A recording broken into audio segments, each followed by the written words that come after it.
dan memeras titik peluh kita, sentiasa mereka kaya, bertambah-tambah kaya. Seperti tuan tanah yang untung banyak berbanding dengan penyewa. Kita ada tanah, kita sewa dengan dia, kita buat pertanian, tuan tanah ambil semua. Kita dapat cukup makan saja, untuk sekadar perlu kita saja. Jadi kita tak boleh ke mana. Tuan tanah makin banyak, makin kaya kan. Mereka, drone. Apa maksud drone? Dan semua perkara akan dihantar oleh drone. And it will be delivered by drone. Apa maksud dia? Drone ini adalah teknologi. Drone ini melambangkan teknologi yang ada, tetapi semua mereka kontrol dari jarak jauh. Drone ni dia boleh naik sebab kita kontrol daripada jauh. Kita tak jumpa dengan Rockefeller, tak jumpa dengan World Bank, tak jumpa dengan IMF, tapi kita nak guna semua teknologi dia punya. Dia kontrol daripada jauh. Oh, ni kalau saya cakap pasal vaksin, sensitif ni, tapi itu pun termasuk. Kemudian, kita tidak akan memiliki teknologi. Kita tak memiliki teknologi tersebut. Hanya mungkin boleh guna sahaja, maka semakin tertekan dan kita semakin dikuasai oleh mereka. Teknologi pun dikuasai oleh mereka. Contohnya industrial country. Contohnya country yang industri. Kan? Kita ada kilang, tapi kilang tu teknologinya tuan punya. Sampai bila pun kita buat kilang, kita jadi kuli je kilang tu. Baik, itu contoh. Yang ketiga, sikit lagi, saya cuba target pun satu, boleh Ketiga, the USA won't be the world leader superpower. Amerika tidak akan menjadi world leader superpower. A handful of countries will dominate. Sekumpulan negara-negara akan menjadi menguasai dunia. Baik. Saya tanya dengan tuan-tuan dan puan, sekiranya kalau bukan US yang berkuasa, siapa yang berkuasa agaknya atas muka bumi ni? China? Tak ni, sekarang. Sekarang ni, kalau US tak berkuasa, US tak ada super power, siapa yang akan jadi super power? China? Rusia? Israel pun tak ada apa lagi sekarang kan? Israel mana ada apa kekuatan pun kan? Tapi yang kita nampak besar, China, Rusia, kan? Eropah pun dah bankrupt lah. Israel pun kan kabut sekarang. India mungkin kan. Jadi, tapi sebenarnya semuanya menuju kepada bankrupt. China pun tengah masalah ekonomi sekarang. China sedang menghadapi climate change teruk sekarang ni. Banjir hampir berapa? 2/3 ke? Ataupun 50% at least banjir di negara China sendiri sekarang. Cuba tengok dalam ni. China berhadapan dengan masalah krisis makanan sekarang. Sebab tu makanan yang ekspor daripada China dah tak ada dah. Ini dah masuk kita ni akan ada food security ni. Tak lama lagi. Tuan-tuan besok akan dengar pengumuman daripada Japan. Mungkin besok akan diumumkan kita kena berjimat cermat dengan makanan kita untuk memastikan kelangsungan sebagainya. China nak import, nak eksport makanan tak boleh dah. Sebab dia sendiri memerlukan. Okey, banyak negara yang tak boleh ekspor makanan sekarang. Sebab COVID-19 lah. Banjir sebagainya. Baik, jadi sebab ni semua menuju bankrupt sekarang. Jadi yang berkuasa tentulah gabungan negara-negara yang digambarkan 70 nation yang sekarang ni nak membina Haikal Sulaiman, Third Temple di Palestin. 70 nation yang akan membina New World Order. Dia akan membina New World Order di Palestin dan kemudian menjadi Israel Raya. Jadi kepimpinan mereka adalah, siapa pemimpin mereka? Kalau Amerika tak pergi, Donald Trump kalah, katalah, kalau Allah izin Donald Trump menang, tuan-tuan, ni masih belum lagi kan, dia berapa Januari ni baru keputusan kan.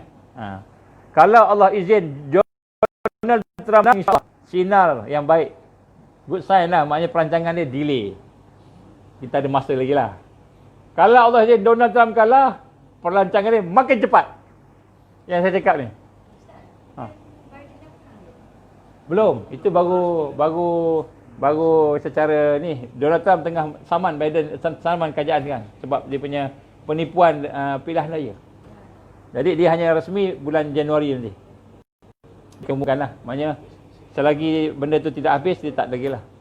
Biden disebut sebagai elect president, tapi dia belum lagi presiden. Resminya masih Donald Trump.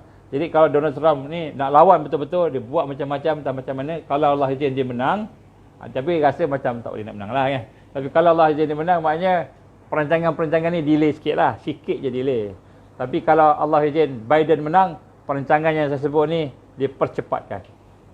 Kenapa dia percepatkan? sebelum tuan-tuan, perempuan sekalian, sebelum kita semua bersedia, dia percepatkan. Sebab dia nak pastikan kita ikut dia. Ni sekarang ni dah banyak ni, dekat Ampang, kita pasal kita ni. Kan, dah mengumpat pasal kita, dia kata. Dekat Ampang dah mengumpat pasal kita ni kan. Dekat semalam dah mengumpat. Jadi sekarang ni pula, ada satu pula COVID Center. Dengar. COVID Center nak buat ni. Ada beberapa orang doktor pakar dah berkumpul untuk nak buat COVID Center, nak cerita. Betul ke apa yang dibuat sekarang? Kita pun sokong lah. InsyaAllah kita bersama. Mudah-mudahan kita boleh keluar daripada lockdown. Sebab data-data yang ada menunjukkan bahawa kan, kita tak perlu lockdown. Betul. Tak perlu pakai tu. Data lah, data. Saya ada data-data. Tak apa nak pakai, tak apa, masalah. Saya pun ada tengok data. Saya kaji juga. Tapi saya tak pandai lah macam KKM pandai. Tapi ada pakar-pakar yang pandai ni. Sekarang dia buat satu COVID Center. Ditaja oleh orang-orang yang ada kesedaran. InsyaAllah kita akan bersama. Tuan-tuan, bila saya minta tuan-tuan bersama, tuan-tuan kena bersama. Sebab ini nak angkat lockdown supaya ekonomi kita naik semula. Supaya kita tak jadi macam yang dirancang ni. Ni sepan ni keluarlah dekat dalam mana-mana tak lagi. Nak Azman buat fitnah pada mana-mana pula.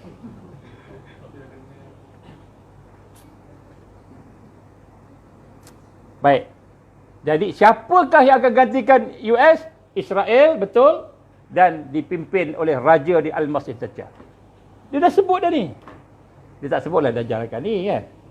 Tapi kita boleh baca lah kalau kita mengkaji. Mungkin pada tahun 2025, wallahu alam. Kenapa? Kenapa 2025? Jangkaan bandar Neom akan siap 50% 2025. Bandar Neom, bandar Dajjal akan siap 2025. Dan juga COVID-19 dijangka habis 2025. Lepas ni tak panggil COVID-19, panggil COVID-21 pula. Bila kita dah ambil vaksin, dia akan jadi COVID-21. Kenapa jadi COVID-21? Sebab dah masuk tahun 2021. Jadi oleh kerana 2021 COVID itu dah mutate jadi COVID lain, jadi virus lain, kena vaksin lain. Ambil lagi vaksin lain pula. 2030 dijangka siap sepenuhnya. World Bank meramalkan COVID habis pada 2025. Baik, tuan-tuan dan puan nak sebut sini. Siapa yang ada duit lebih-lebih sikit, duit simpanan lah, bukan duit nak guna. Belilah emas ke sebagainya sebagai simpanan. Sama ada dalam bentuk dinar atau dalam bentuk emas ni. Simpanan. Ni sekarang ni harga emas mahal kan? Tahun 2025 dia akan jadi 50 kali ganda mahal. Sekarang ni 1,100 untuk 1 ounce US dollar. 1,100. Tahun 2025 jangkaan dia 15,000 US dollar. 1 ounce. Siapa yang ada duit lah. Yang tak ada duit tak apa. Kan? Kalau duit nak guna makan, setakat makan, jangan tukar mah pula. Lagi nak makan apa. Yang ada duit. Tak apa. Ini cuma cadangan. Kalau tak tahu nak beli kat mana, boleh bincang. Bila dah tutup ni lah. Ataupun siapa nak beli, boleh. Kita boleh bincang insyaAllah. Ada kawan-kawan yang ada lesen jual beli emas. Boleh lah insyaAllah. You won't die. Okey, sorry. Yang keempat, kamu tidak akan mati. You won't die waiting for an organ donor. Orang ni menakutkan. Orang sakit, kan, nak perlukan buah pinggang, katakan, kamu tidak akan mati menunggu organ. Dan you want transplant organ. Kamu tak akan transplant organ. Tak payah transplant pun. We will print new one. Kami akan cetak satu untuk kamu. Pelik. Apa dia ni? World Economic Forum tulis ni. Apa sebenarnya nak cakap? Menggambarkan. Ini saya punya interpretasi lah. Betul tak betul, wallahu a'lam. Menggambarkan bahawa mereka akan menguasai teknologi perubatan. Maknanya kita sakit ni, kita nak transplant, tak transplant, kita nak tukar, nak apa, dia kuasa. Dia yang cakap. Kemudian 100% kesihatan adalah milik mereka. Sekarang ni vaksin aja. Lepas ni kesihatan semua milik mereka. Doktor-doktor yang apa ni swasta semua akan dihabiskan. Doktor-doktor kena ingat. Mereka menggambarkan manusia akan digantikan oleh cyborg ataupun robot. Dia print tu maknanya engkau matilah tak apa, aku ada robot ganti. Cyborg ganti. Cyborg ni apa? Separuh badan manusia, separuh badan robot. Yang mereka akan kontrol, yang mereka akan kuasai. Sebahagian teknologi juga akan diperkenalkan seperti hidup tetapi mati. Apa maksud hidup mati? Contohnya orang tu koma, otak ni dia ada signal, dia boleh tarik memori otak ni, letak dalam satu pen drive. Anak-anak boleh jumpa bapak ni, itulah dia. Dengan anak, dengan mak, dengan dia. Maknanya itulah dia. Badan dia mati. Maknanya dia biarkan mati. Maknanya, nak sebut kat sini, kamu ada sakit, kamu perlukan organ donor, perlukan ganti organ. Ini sakit yang maksimum lah. Kan? Maka you won't be waiting, tak payah tunggu dah, dia kata. Kemudian you want transplant, takkan transplant. Kami akan print new one. Maknanya kita akan buat orang baru lah. Jadi sebenarnya dia menyatakan bahawa kesihatan dia completely control 100%. 100% dia kontrol, sampai organ pun dia boleh tentukan. Dia akan tentukan. Yang terakhir sebut, dia ada banyak yang terakhir sebut sebab masa. You will eat much less meat. Kamu akan makan lebih kurang daging kurang. And occasionally treat, not a staple. Staple ni apa? Staple ni maknanya diet kita. Bahan-bahan utama dalam makanan kita, elemen-elemen dalam makanan kita, diet kita tu, dia ada daging, ada sayur, vitamin, ada fiber semua, kan? Dia kata apa? Not a staple. Tak akan ada kelengkapan diet.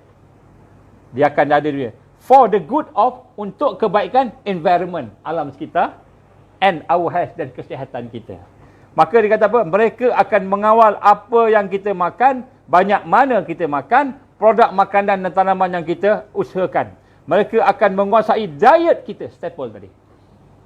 Maknanya makan pun dikontrol. Ini dia kata mulkan jibriyah, detektor, total detektor. Terutamanya diet kita. Environment, apa dia masukkan environment, alam sekitar tadi, yang dimasukkan adalah agama baru. Jadi environment ni maksudnya ialah akan ada agama baru, mereka akan menguasai agama semua manusia, dan health, apa maksud kesihatan tu, ialah keharmonian, toleransi, hidup bersama-sama dengan manusia lain, dengan agama baru yang pergerakannya dan kehidupannya dikuasai sepenuhnya. Baik, ini adalah apa yang saya boleh baca, hasil daripada mereka tulis, dan apa yang mereka baca hasil daripada apa yang mereka jangkakan. Benda ni ditulis oleh W.E.F. sendiri. Jadi saya cuma hurai sikit, betul tak betul, wallahu alam. Baik, saya buka, ada soalan apa? Dia sini tadi sampai ke 5. Dia ada sampai ada 8. Boleh habiskan sikit lagi? Sikit je, boleh. Saya baca je lah, saya baca je. Yang saya tulis saya baca. Yang ke-6 dia kata a billion people will be displaced by climate change. Ini yang kita menakutkan. Billion manusia akan dipindahkan akibat perubahan cuaca. Will have to do a better job at welcoming and integrating refugees. Apa maknanya? Saya bacakan saja apa yang saya catat. Manusia akan hidup susah kerana perubahan cuaca. Mungkin ramai yang akan mati. Pelarian bertambah, terpaksa pindah orang daripada tempat-tempat yang cuaca buruk tadi. Bukan hanya kerana perang, tetapi juga kerana keadaan bencana alam, cuaca yang ekstrim. Akan berlaku proses depopulasi. Maknanya ramai yang akan dibunuh, matilah. Kematian yang banyak, mereka jangkakan 500 juta saja tadi, maknanya 95% manusia dijangka mati. Kalau dia nak 500 juta tadi yang saya sebut awal tadi kan. Golongan yang hidup pula akan hidup seperti refugees, yang hidup pula hidup seperti pelarian. Welcoming and integrating, kecuali golongan elit, kecuali elit saja yang kaya. Yang kaya, yang pegang kaya lah. Yang ke-7, polluters will have to pay, emit carbon dioxide. And orang yang polluter apa? Orang yang mencemarkan udara ni dengan carbon dioxide kena bayar. Kita pakai apa, kereta minyak, bukan bayar minyak saja, bayar asap yang keluar daripada minyak. Sekarang ni kita bayar minyak lagi, alhamdulillah, kan? Minyak saja, itu pun dah mahal dah. Asap pun keluar kena bayar. Jadi polluter will have to pay, the emit. Orang yang mencemarkan udara akan dikendaki bayar karbon dioksida yang dikeluarkan dari kereta. There will be a global price on carbon. Jadi karbon dioksida akan ada harganya. Sebab tu kita boleh 10 km je, lepas tu tak boleh dah. Kan? This will help make fossil fuel history. Jadi dia akan menyebabkan minyak semua jadi history, jadi sejarah.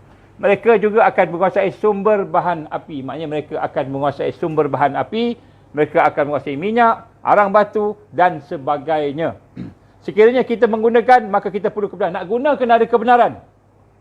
Dibayar, dia kena bayar di bawah kawalan mereka. Mereka akan bertambah kaya, bertambah kuat. Manusia akan bertambah miskin, menjadi hamba. Mereka akan menguasai bahan api 100%. Ini totalitarian. Maknanya Dajjal datang, dikontrol semua. Termasuk pergerakan kita. Yang ke-8, you could be preparing to go to Mars. Kamu akan dihantar ke planet Mars. Maris. Scientists will have workout. Saintis akan buat supaya kamu tu selamat ataupun sehat healthy in space. Akan sehat di sana. Di planet Maris. Kita akan dipindahkan ke Mars sana. To start the journey and to find alien life. Okey. Saya fikir apa benda yang dia nak sampai ni. Fikir. Saya tulislah sikit. Suasana kehidupan akan bersama-sama dengan kehidupan syaitan dari kalangan manusia dan jin. Alien life. Kita akan hidup di bawah agama Lucifer. Kita akan dibawa di satu keadaan yang baru, bukan keadaan sekarang. Suasana kehidupan akan bersama-sama dengan kehidupan syaitan dari kalangan jin dan manusia. Sains adalah sihir yang akan menguasai seseorang sehingga berada di satu dunia yang lain, iaitu hidup dalam alam maya. Nihilis. Tahu nihilis? Saya sebut kan? Hidup main game aja. So, manusia akan hidup dengan ni. Ini di alam yang baru ni. Alien life. Bukan hidup manusia. Manusia kita makan pun kita tengok ni. Tak tengok orang sebelah dah. Kan? Jadi inilah dimaksudkan dengan Mars. Satu tempat yang baru. Bukan dunia, bukan akhirat. Nihilis. Jadi sini dia kata, seseorang sehingga berada di satu dunia yang baru, yang lain, iaitu hidup dalam alam maya. Dalam alam ni, iaitu nihilis. Bukan lagi kehidupan manusia biasa, tetapi manusia yang terputus dengan dunia dan akhirat. Allah, itu alam alien disebut. Jadi maknanya ini adalah antara perkara yang mereka kata. Yang terakhir dah sebut sini, Western values will have been tested to the breaking point. Check and balance that underpin our democracies must not be forgotten. Yang ke-9 ni maknanya completely, and kita tidak akan mengambil nilai-nilai value Western ke ataupun value mana, cuma value ni value syaitan. Nilai-nilai demokratik barat dan keagamaan timur akan dicantas. Nilai semua dicantas habis, dihancurkan. Tetapi masih ada elite group yang akan berperanan untuk menguasai manusia keseluruhan menuju kepada totalitarian mulkan Jibriyah yang Rasulullah sebut. Bersama raja mereka iaitu Al-Masih Dajjal. Jadi yang terakhir disebut nilai-nilai Western semua tu akan dihapuskan. Tapi akan ada yang buat seimbang. Siapa dia? Elit dia lah. Geng dia tu. Dan kemudian akan hidup di bawah totalitarian. Jadi inilah 9 benda. Disebut 8. Saya pecahkan 9. Jadi tuan-tuan mata Allah, perkara yang mereka rancang. Jadi jangan takut. Sebab kita tak cerita lagi macam mana kita bangkit. Menang Allah janji. Menang Rasulullah SAW janji pada kita. Macam mana nak menang insya-Allah. Solution dah ada dah. Kita akan bincang. InsyaAllah. Saya ingat sempat tak sempat. Jadi kita akan bincang malam ni atau nanti program malam nanti. Malam ni mungkin tak sempat. Mungkin hari Senin malam ke. InsyaAllah kita akan buat satu siri. Saya terpaksa buat secepat mungkin. Sebelum semua ni di blog. Itulah untuk hari ini. InsyaAllah saya minta maaf ambil masa lebih daripada apa yang kita jangkakan. Mudah-mudahan apa yang saya sampaikan pada pagi ini akan dapat memberi sedikit sebanyak pengajaran kepada kita bahawa hidup kita ini sedang diserang, dan sebenarnya serangan itu adalah serangan yang terakhir, dan berdasarkan kepada hadis Rasul sallallahu alaihi wasallam, kan, setiap 100 tahun akan berlakulah tajdid, pembaharuan, kebangkitan. Dan ulama yang mengkaji, insya-Allah tajdid pada kali ini bukanlah pembaharuan dari sudut fiqh, bukan pembaharuan dari sudut sosial, sudut ekonomi, tapi pembaharuan dari sudut kebangkitan umat, iaitu kemenangan Islam, insya-Allah. Ya, sebab tu tuan-tuan, apa yang saya sebut tadi, perancangan mereka wa makaru wa makarallah wallahu khairul makirin. Mereka rancang, Allah pun rancang perancangan Allah yang terbaik. Dan sebab itulah kita nak tengok hari ini, kita kena kembali semula kepada sunnah Rasulullah sallallahu alaihi wasallam. Apa sunnah Rasulullah? Nombor satu, tuan-tuan, jagalah iman kita. Hari ini kita nak kena kenal Allah, banyakkan zikir-zikir kat dia, banyakkan diri kita ni berfikir-fikir tentang kehebatan dia, kena buat dah.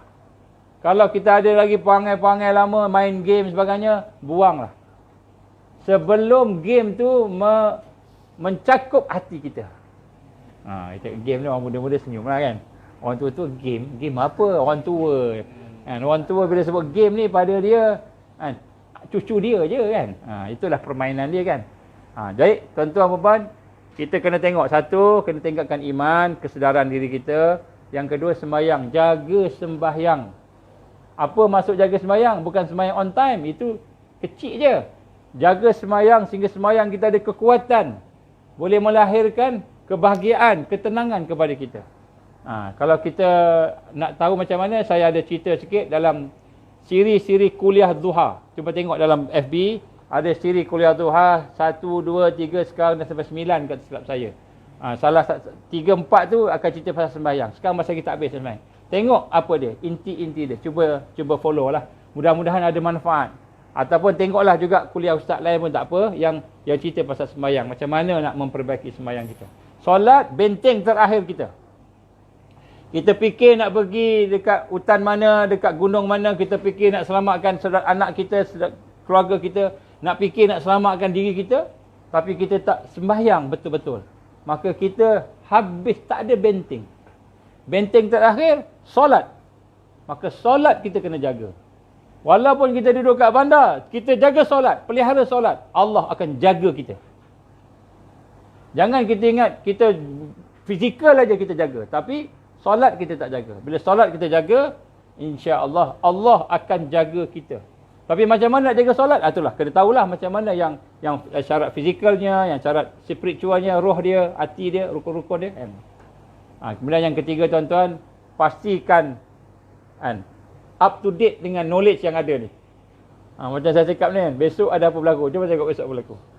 Tuan-tuan, kita up to date. Jadi maknanya apa yang kita bincang-bincang ni kena ada ilmu. Akhir zaman kena ada ilmu. Tak cukup ilmu biasa, kita kena ilmu tentang perancangan dia. Kalau tak, kita tak tahu. Tiba-tiba, apa hal ni? Dia offer kat kita hutang. Kita pun dia bayar. Kita tak fikir dah. Kita terperangkap dengan dia.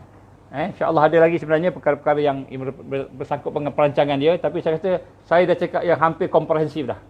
Tapi sebenarnya ada lagi. Tapi dah saya kata, pengetahuan tu pun dia kata dah kita boleh menggambarkan dah secara umum.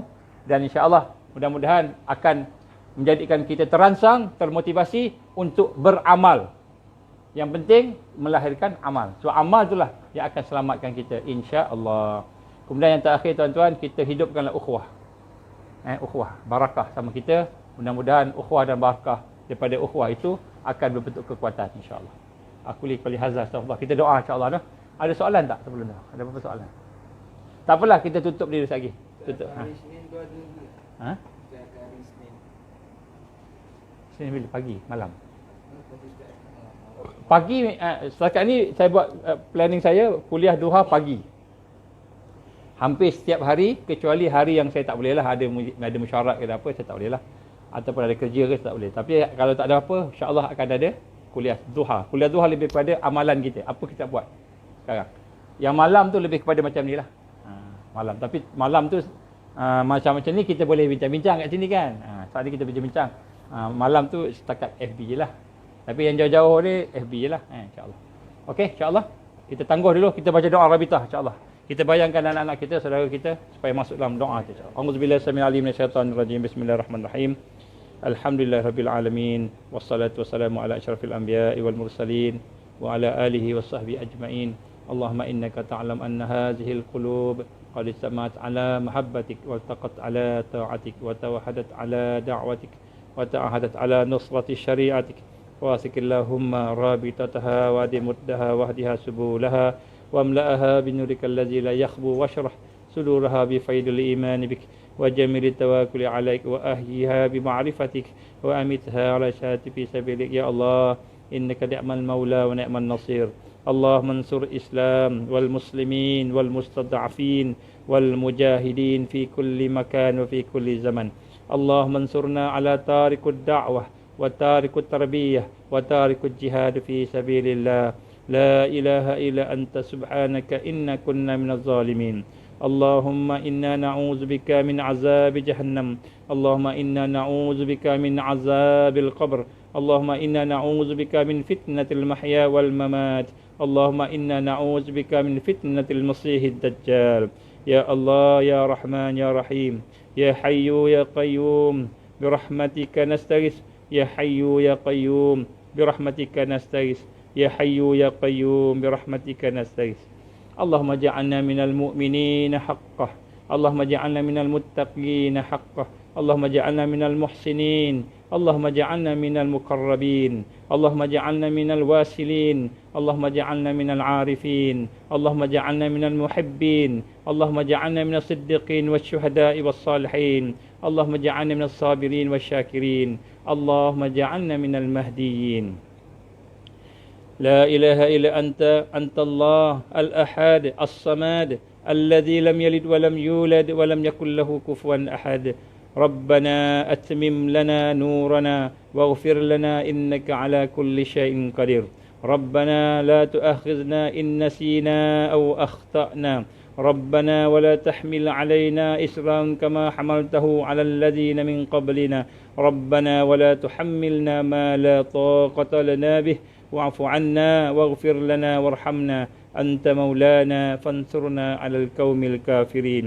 ربنا آتنا في الدنيا حسنة وفي الآخرة حسنة وقنا عذاب النار. ربنا تقبل دعاءنا إنك أنت السميع العليم وتب علينا يا الله إنك أنت التواب الرحيم. وصلى الله على سيدنا محمد وعلى آله وصحبه وبارك وسلم. سبحان ربك رب العزة عما يصفون والسلام على المرسلين والحمد لله رب العالمين. سبحانك اللهم وبحمدك أشهد أن لا إله إلا أنت أستغفرك وأتوب إليك. بسم الله الرحمن الرحيم والعصر إن الإنسان لفي خسر إلا الذين آمنوا وعملوا الصالحات وتواصوا بالحق وتواصوا بالصبر. Wabillahi taufik wal hidayah. Assalamualaikum warahmatullahi wabarakatuh. Tuan-tuan puan-puan insya-Allah jemput ada makanan ataupun minuman sikit insya-Allah. Bolehlah mungkin yang perempuan masuk dulu, perempuan tak ramai. Ke lelaki-lelaki ramai. Perempuan ambil dulu lepas tu kita